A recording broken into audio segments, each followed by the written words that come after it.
नमस्कार, प्रणाम, सत श्री अकाल।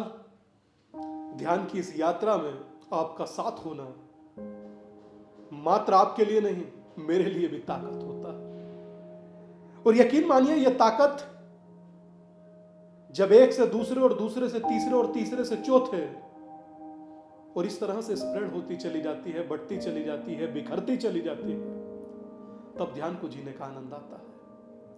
और ध्यान आपको आपसे परिचित ही नहीं कराता, आपके भीतर वो ऊर्जा का भी समावेश करता है जो ऊर्जा आपको आगे बढ़ने के लिए प्रेरित करती है। ध्यान में ही नहीं, संसार में भी बहुत सारे लोग पता नहीं क्यों ऐसा समझते हैं, मेरी समझ में नहीं आता कि ध्यान करना है तो कंदराओं में जाओ, ध्यान करना है तो पहाड़ों पर जाओ, ध्यान करना है तो एकांत में जाओ।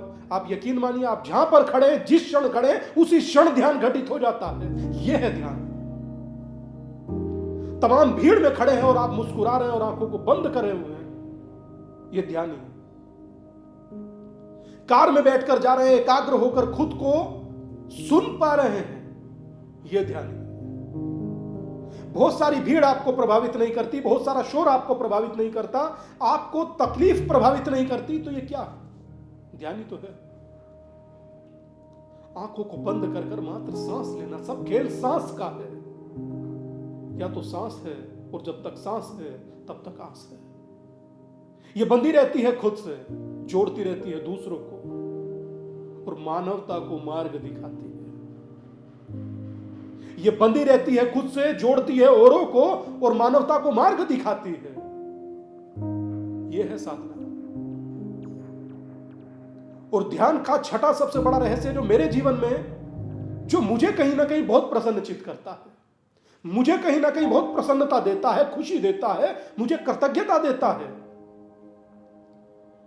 ध्यान के बाद यकीन मानिए लगता है कि जैसे खुद को लुटाकर इस धरा को अमर कर दिया जाए। समर्पण। छठा सबसे बड़ा रहस्य मेरे जीवन में जो घटित होता है ध्यान को लेकर, वो है समर्पण। कि मेरे आसपास कहीं मनुष्यता मर तो नहीं रही है, उसे बचाया जाए। यह होता है ध्यान, यह होता है समर्पण, जो ध्यान करने से आपके भीतर घटित होता है। ध्यान तो एक अमृत है जो बह रहा है। उस अमृत के लाभ क्या क्या हैं, रहस्य क्या क्या हैं जो छुपे थे, वो आपसे बता रहा हूं। सर्दी में कोई ठिठुर तो नहीं रहा, उसके प्रति समर्पित हो जाना। आपके पास है तो कुछ दे देना, नहीं हो तो बाजार से लेकर दे देना, और आपके बदन पर हो तो उतार कर भी उसे दे देना। यह है समर्पण जो आपके भीतर घटित होता है। यकीन मानिए, जब आप कार से जाते हैं, आप किसी को दुखी देखते हैं, आप रोक कर करते होंगे, आप भी रोक कर करते होंगे किसी के लिए। यह है समर्पण। जब भी आप ध्यान करते हैं, यकीन मानिए आप सम्राट होते हैं। पर यकीन मानिए, ध्यान में कुछ मांगा नहीं जाता, प्रार्थना में कुछ मांगा नहीं जाता, ध्यान में कुछ मांगा नहीं जाता, प्रार्थना में कुछ मांगा नहीं जाता। प्रार्थना में कृतज्ञ होकर सर झुकाया जाता है कि हे परमात्मा, तूने इतना सब कुछ दिया मुझे, मैं कुछ देने के भी लायक और योग्य नहीं हूं, मात्र तेरी धरा पर नृत्य कर सकूं, समर्पित हो सकूं, यही मेरे जीवन का अंतिम देह है। और यह देह तब सार्थक और साध्य हो जाता है जब मैं तेरी साधना करता हूं, तेरा ध्यान करता हूं और तुझे ही समर्पित कर देता हूं। मगर उसकी एक कुंजी अपने जीवन में लिए मैं लोगों के प्रति समर्पित होता हूं, यह मेरे लिए सबसे बड़ी कृतज्ञता है। यही जीवन का सबसे बड़ा सार हो जाता है। यकीन मानिए, मैं ऐसा ही महसूस करता हूं। प्रतिदिन ध्यान करता हूं, कई वर्षों से ध्यान करता आ रहा हूं, मेरे भीतर यही घटित होता है। मेरे भीतर का रहस्य यही होता है, मेरे भीतर का जीवन यही होता है, उस जीवन को जीने का क्षण यही होता है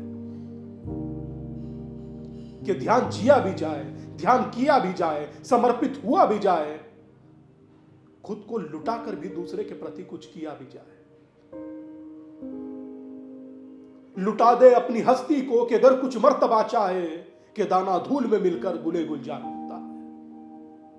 खुद को समाप्त कर कर भी दूसरे के प्रति समर्पित हो जाना, यह मुझे ध्यान सिखाता है। यह इसलिए आपसे शेयर कर रहा हूं, इसलिए आपसे अपने भीतर के रहस्य को बता रहा हूं, ताकि आप जब ध्यान में हो तो इन सब चीजों का सदुपयोग कर पाएं। तब ध्यान और प्रफुल्लित होगा, निखरेगा। और यकीन मानना दादा, बिखरेंगे नहीं तो निखरेंगे कैसे? तो ध्यान आपको निखरना भी सिखाता है, बिखरना भी सिखाता है, खुद को समाप्त होकर खुद को समष्टि बनना भी सिखाता है।